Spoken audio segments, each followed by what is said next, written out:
Setelah gue nonton video cuplikannya di Najwa Shihab soal si Oppo ini, gue lihat salah satu komen yang menurut gue ini sangat-sangat menarik dan gue setuju apa yang dia bilang. Jadi si Oppo ini memang bukan handphone foldable pertama di dunia gitu ya, tapi Oppo ini tuh bisa berhasil loh merefine sebuah handphone foldable menjadi jauh lebih baik lagi. Makanya kalau misalkan ini harganya lebih tinggi dibanding kompetitornya, ya let's say aja si Fold 5 itu, gue rasa sih ini masih oke buat lo consider. Karena terlepas dari fitur-fitur foldable-nya pada si Oppo ini, dia pun punya hal yang sangat-sangat menarik dan perlu di-appreciate. Oke? Jadi handphone ini itu selain dari fitur fold yang udah bagus, dia itu memiliki setup kamera dan sistem kamera yang udah bagus. Jadi bisa dibilang ini adalah sebuah foldable terbaiknya Oppo dan juga best kamera on foldable smartphone untuk saat ini coy. Ini keren banget. Intinya kamera pada smartphone ini gila dan kita bakal bahas nanti ya. Jadi si Oppo Find N3 ini nggak pakai fold, namanya nggak ada foldnya. Ini ya sebenarnya adalah generasi pertama handphone foldable-nya Oppo yang bisa dijual secara global dan juga resmi di Indonesia. Yang jelas ini yang udah pasti tuh ini memperkuat pasar handphone foldable di Indonesia, yang mana itu gue suka banget kalau misalkan handphone ini ada kompetisinya. Gue suka sama kompetisi soalnya.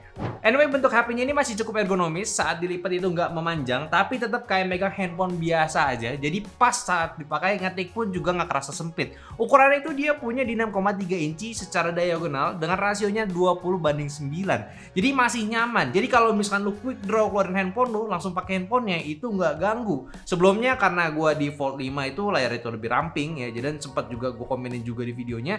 Jadi buat typing sama jempol gue yang besar itu suka tipu di Fold 5. Ya handphone ini sebenarnya ya kind of interesting ya, kind of favorit juga gitu loh. Desainnya juga terasa mewah pas dipakai. Dari segi build quality-nya ini dari metal, terus back cover-nya dengan vegan leather juga, dengan style kamera bump Cosmos Ring kayak di Find X6 Pro.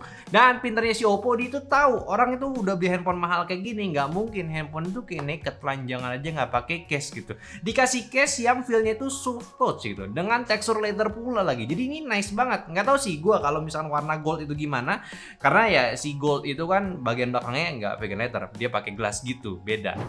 Handphone ini tergolong ringan dibanding kompetitornya sekarang, yaitu di Classic Black ini dia itu punya bobot cuma di 239 gram aja. Dan lebih tipis juga, yaitu saat di fold itu di 11,7 mm dan saat dibuka cuma 5,8 mm aja. Tapi jangan lupa ada kamera bump yang sedikit tebal, yaitu di sekitaran 5 mm. Jadi ya kalau kalian taruh meja ya nggak sepenuhnya bakalan rata. Anyway, satu hal yang perlu di-appreciate juga yaitu di hinge-nya pada Oppo Find N3 ini. Jauh lebih bagus daripada N2 Flip, dan dengar-dengar juga N3 Flip-nya itu bakalan punya hinge yang sama kayak Fold ini. Dan ini pun juga memiliki nama Flexion Hinge ya, yang mana memiliki durabilitas sampai di 1 juta kali buka tutup 1 juta bakalan aman, dan dia pun juga punya IP rating di IPX4, jadi lebih aman kalau kena cipratan air. Bahannya dari aircraft steel grade dan zirconium liquid metal, biar tetap rigid tapi bahan itu tetap ringan. Krisnya pun bener-bener invisible, saat mati pun juga udah tipis banget ya krisnya. Teknologinya ini udah semaju ini gitu. Gua rasa emang tahun depan tuh handphone lipat kayaknya udah nggak bakal ada krisnya lagi sih. Ini udah hampir hilang soalnya coy. By the way, sentuhan slider di sini juga mempermanis sekaligus kasih feel premium. Quick slide ini buat ngatur notifikasi lu tanpa perlu buka notif panel lagi. Jadi ada semacam slider di sampingnya buat lu mute, terus lu silent, dan juga ya nyalain ringtone-nya lagi. Dan ini pun ada feel haptic ya, jadi kerasa enak tuh kalau misalnya lu ubah-ubah modenya coy. Ya jadi secara desain, Oppo Find N3 ini punya style foldable yang berbeda, tapi dari segi fungsi masih punya kegunaan yang bagus ya. Utamanya sih dari segi display yang melebar, jadi langsung gunain di layar depannya tuh kayak pakai handphone biasa aja. Dan tentunya handphone ini lebih ringan dibanding kompetitornya ya, walaupun ini masih di atas 200 graman. Ya gue rasa sih ini ya masih lebih baik, dan gue yakin tahun depan pun Oppo Fold ataupun handphone Fold lainnya bakalan jauh lebih ringan lagi coy. Nah sekarang kita buka handphonenya ya, yang mana Oppo Find N3 ini punya spesifikasi layar Fold-nya itu di 7,8 inci AMOLED dengan resolusi 2240x2268 pixel, dengan brightness-nya itu di 2800 nits peak-nya, dan juga PWM-nya di sekitaran 1440 Hz. Refresh rate-nya itu dynamic dari 1 sampai 120 Hz, lalu ada Dolby Vision sama HDR10+.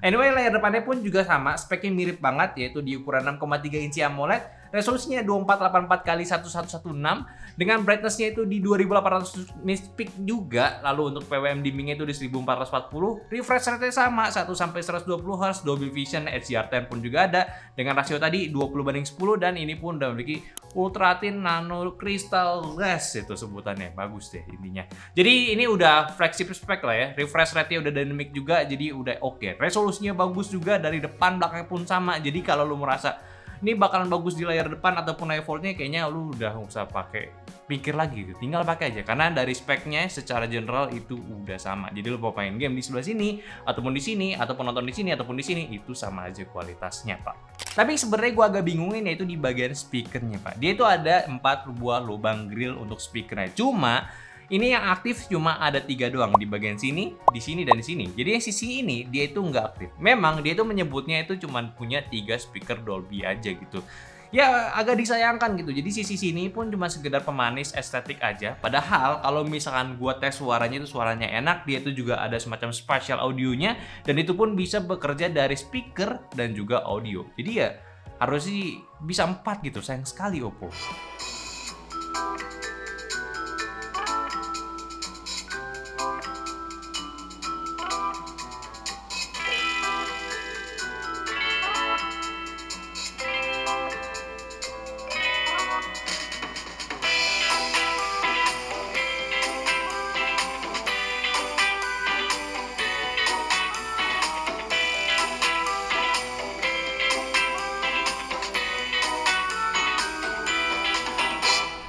Gimana menurut kalian? Tadi kan dari layarnya udah asik ya. Nah, ini dikombinasi lagi nih ya sama si ColorOS-nya Oppo. Makin menarik lagi. Karena gua awalnya tuh skeptis banget sama ragu gitu. Karena gua kira awalnya ya sekedar ColorOS aja di layar besar gitu. Tapi ini Oppo bisa nge-revamp lagi OS-nya untuk di chassis seperti ini. As a simple use ya, kamera lu bisa gunain layar depan belakangnya buat mempermudah lu foto-foto. Atau ya gunain foldable-nya jadi handphone yang bisa dudukin dan rekam kita gitu ya. Fold-nya itu bakalan nge-split layarnya, jadi satu sisinya itu buat kamera, satu sisinya lagi buat preview hasilnya. Terus buat multitasking ada global taskbar. Ya, selayarnya layar besar, penggunaan taskbar itu sebuah kewajiban biar sat-sat pindah app-nya. Dan ada app library. Munculin list app kayak app drawer saat lu buka aplikasi biar lebih cepat tanpa lu buka app drawer dulu. Terus ada for pocket. Nah, ini juga bagus kayak semacam clipboard biar drag and drop untuk foto ataupun video ke app yang lu mau share. Cuma gue masih belum paham sih buat settingnya gimana. Soalnya ini kadang referensi itu bukan referensi yang gue butuhin sih. Terus juga buat multi app work, dia itu ada 3 apps boundless view. Jadi side by side antar 3 aplikasi, atau kalau ada aplikasi butuh layar penuh bisa pakai 15-inch boundless view. Jadi kayak ngebuat virtual layar 15 inci yang mana 2 portrait, 1 full screen. Ini keren sih buat yang orang itu multitasker banget. Dan gue udah coba range home screen gue, hasilnya sih asik. Saset buat social messaging sama buat productivity tools gue tinggal buka aja karena bisa di save combo app-nya. Selama gue gunain ini handphone lancar aja, nggak ada masalah, apalagi soal performance-nya karena dia ini udah pakai Snapdragon 8 Gen 2. Flagship chipset Qualcomm yang jamin smartphone itu nggak bakalan lambat, serta di-boost lagi dengan RAM sebesar 16GB LPDDR5X dan storage-nya itu di 512GB UFS 4. Kalau dari soal benchmarknya sendiri sih udah tinggi hasilnya, bisa dicek aja. Itu udah standar AnTuTu V10 ya. Geekbench-nya pun juga sama 3D Mark-nya pun hasilnya sama aja, sama-sama aman. Nah, kalau buat game kita coba di Genshin Impact aja, sekedar main game. Ini settingan default itu dapat di medium 30 fps. Nah, sedangkan untuk settingan rata kanan di 60 fps juga. Ini rata-rata 48 fps. Untuk permainan selama 33 menit cuman makan baterai 13% aja, dan suhunya sisi depan itu 38 derajat Celcius dan tertingginya cuma 41 derajat Celcius. Feel gaming di Genshin Impact itu ya default ini sebenarnya jauh lebih asik daripada kompetitornya ya. Dari layar utama udah lebih gede, nggak kayak main game di handphone biasa-biasa aja. Dan mungkin karena bobotnya yang enteng jadi nggak berasa buat dipakai lama. Malah menurut gua Palmo itu jadi berasa kayak main pakai stick gitu, karena ya bentuk ukuran itu jadi lebih ergonomis buat di grip handphonenya. Ditambah juga buat suhunya yang penyebarannya itu udah cukup bagus, jadi nggak ada sisi yang lebih dingin atau yang lebih panas. Ya kalau lihat dari chartnya sebenarnya sih ini punya potensi banget buat stay di 60 fps. Tapi karena ini bukan handphone gaming, FPS itu ketahan di 45 waktu di menit ke-7. Ya yang sebenarnya sih ini masih playable banget, nggak turun juga sampai 30-an fps. Dan BTW yang turun nungki joystick bawah itu ya kalian gak usah pikirin itu cuma teleport aja. Nah, karena ada limitasi ya alhasil gamingnya Genshin itu rata-rata aja gitu sebenarnya. Ya sebenarnya sih asik lah main game di handphone ini. Tapi selama gua ngetes, gua main game di Teoton aja sih. Di sini asik banget karena gua nyobain layarnya dan main game Teoton yang kayak SimCity itu ya luas banget viewsnya. Jadi bisa nostalgia kayak main game SimCity jadul cuy. Tentunya untuk game itu pastinya lancar ya. Jadi asik dan layarnya pun juga besar. Kalau soal thermal tadi gue udah jelasin, ini nggak pernah overheat. Suhu panas cuma saat main Genshin Impact doang, dan penggunaan saat daily pun juga aman-aman aja. Saat ngambil gambar pun nggak panas. Kalau baterai cukup besar di 4800 mAh, punya fast charging juga 67 watt super VOOC punya, dan pengecasannya nggak sampai 1 jam udah 100% lagi. Kalau konektivitas dia punya 5G, Bluetooth 5.3, NFC juga ready, dual SIM bisa, hybrid ke eSIM juga bisa. Kalau sensor juga aman lah, nggak mungkin kurang juga untuk handphone semahal ini. Sekarang kamera ya, main course-nya si Oppo Find N3, dan kenapa HP ini sangat worth it buat dikomperin dengan Fold 11, si Fold 5 gitu. Dari setup kameranya dulu, dia itu punya setup 3 kamera utama di main 48 megapiksel menggunakan sensor Sony Lithia T808, stack pixel sensor punya, lalu ultrawide-nya di 48 megapiksel IMX581 dan telenya di 64 megapiksel dengan sensor setengah inci dengan pengezooman hingga 3 kali. Tentunya dia co-engineer juga dengan Hasselblad. Kalau selfie kamera dia itu ada 2, di layar depan sama di layar foldnya. Layar depannya itu punya resolusi di 32 megapiksel dan foldnya itu di 20 megapiksel. Keduanya pun bisa digunakan untuk face unlock ya. Hasilnya ya kalian lihat aja, ini bagus banget untuk kelasan handphone fold yang biasa itu belum diperhatiin di sektor kameranya. Gua amazed ya sama Oppo bisa menyamakan standar fotonya, terutama di handphone flagshipnya dari segi warna dan dynamic range-nya. Lihat aja dari kamera wide-nya, ultra wide-nya, dan juga telefoto itu punya tipe karakter yang bagus, apalagi kondisi cahaya yang cukup. Ini waktu pengambilan di sore hari juga dan hasilnya pun kerasa natural. Detailnya jelas juga, punya cerita, sama dynamic range-nya pun ya dynamic range-nya ini perlu diapresiasi Pak. Bentuknya tuh bagus, bentuk awannya sangat-sangat rapi. Tapi tetap kamera utamanya itu punya hasil superior kalau lu liatin secara detailnya lagi. Kayaknya si sensor Sony Lithia ini memang lagi tunjukin performance-nya pada di handphone ini yang punya 50 megapiksel, 48 megapiksel itu bagus banget.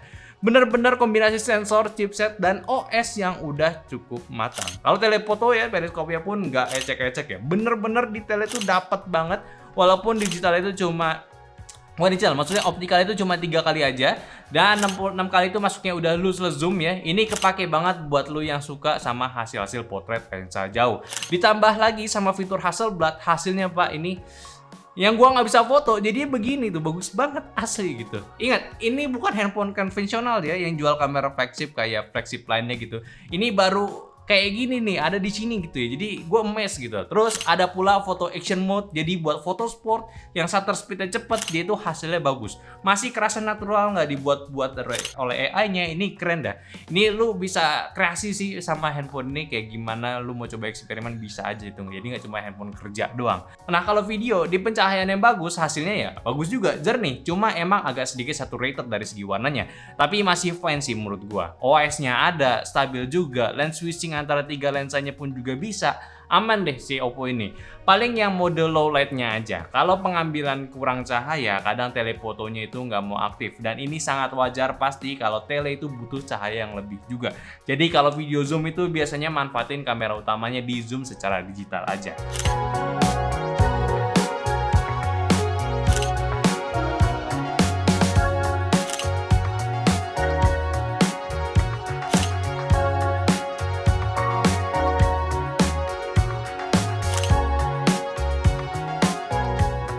Ya, ini adalah Find N3 Fold. Nih, gue pakai kamera depannya.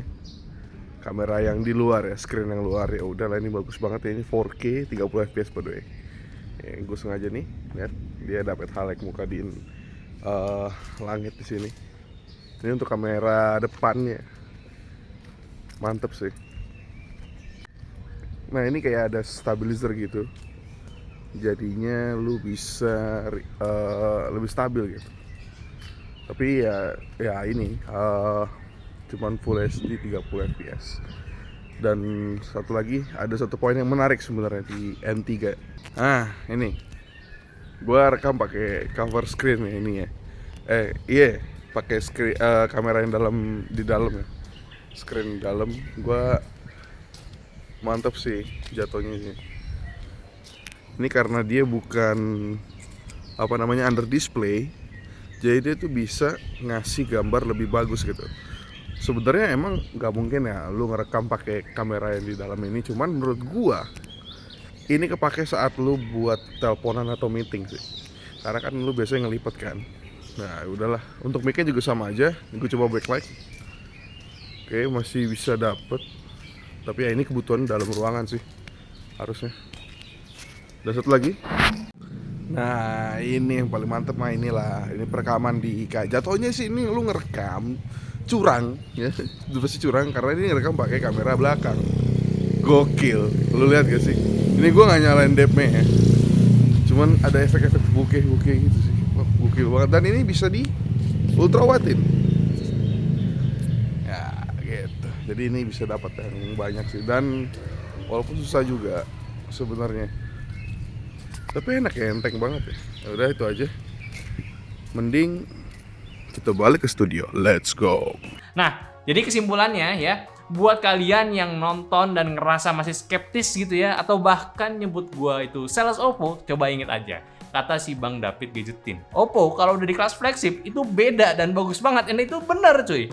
Yang Oppo Find N3 ini bagus banget. Pakai banget lah. Bisa disanding dengan kompetitor yang kuat gitu ya, si Fold 5. Dan Oppo ini nggak sekedar HP lipat aja. Di segala aspek mereka perhatiin dan jadi handphone lah seperti ini.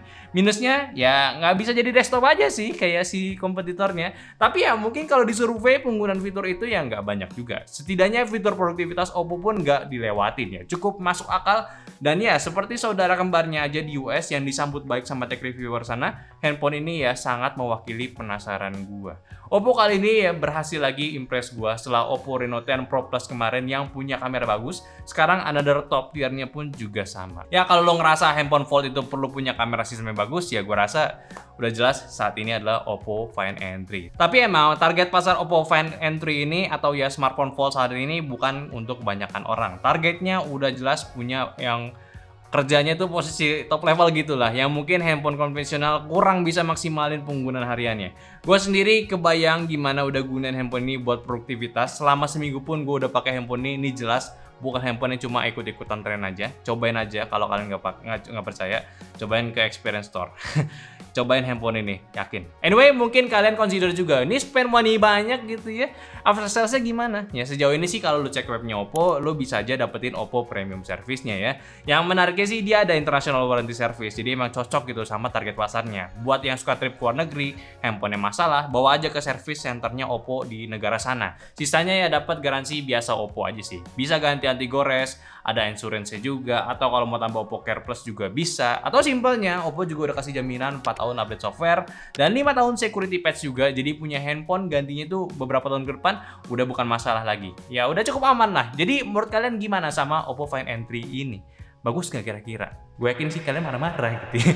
Coba komen pendapat kalian sama Oppo Find N3 ini, apakah handphone ini bagus atau masih ada kurangnya? Dan pasti juga share video ini ke teman-teman kalian. Siapa tahu kalau ada teman kalian yang super kaya pengen handphone lipat, kasih aja rekomendasi yang satu ini. Dan jangan lupa juga untuk follow semua sosial media kita yang ada di Instagram, TikTok, Facebook, dan Discord yang semua link itu di deskripsi. Dan yang pasti kalau mau beli tunggu aja kalau handphone ini udah rilis. Oke? Jadi ya udah, sampai jumpa di video nyantai selanjutnya. Bye bye.